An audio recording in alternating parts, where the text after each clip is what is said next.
સુરતમાં અસામાજિક તત્વો સામે પોલીસની કડક કાર્યવાહી, રાજ્યભરમાં ગેરકાયદેસર મિલકતો પર બુલડોઝર એક્શન શરૂ। ગુજરાત રાજ્યના પોલીસ વડા વિકાસ સહાયના આદેશ અનુસાર રાજ્યભરમાં અસામાજિક તત્વો સામે કડક કાર્યવાહી હાથ ધરવામાં આવી રહી છે।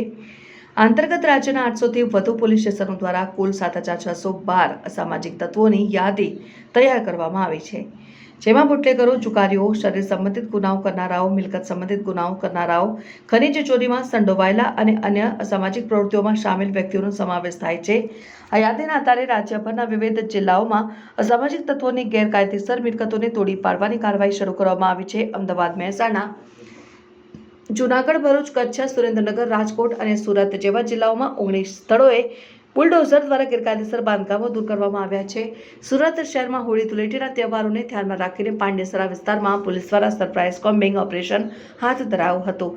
આ કાર્યવાહી દરમિયાન 3 કલાકની અંદર 104 ગુનાહિત પ્રવૃત્તિઓમાં સંડોવાયેલા ઇસમો સામે કાયદેસરની કાર્યવાહી કરવામાં આવી હતી અને અનેક હથિયારો કબજે કરવામાં આવ્યા હતા। આ કાર્યવાહી રાજ્યભરમાં કાયદો અને વ્યવસ્થાની સ્થિતિને મજબૂત બનાવવા માટેની સરકારની પ્રતિબદ્ધતાનું પ્રતિબિંબ છે। અસામાજિક તત્વો સામેની આ કડક કાર્યવાહી દ્વારા રાજ્યમાં શાંતિ અને સુરક્ષા સુનિશ્ચિત કરવાની દિશામાં મહત્વપૂર્ણ પગલાં ભરવામાં આવી રહ્યા છે।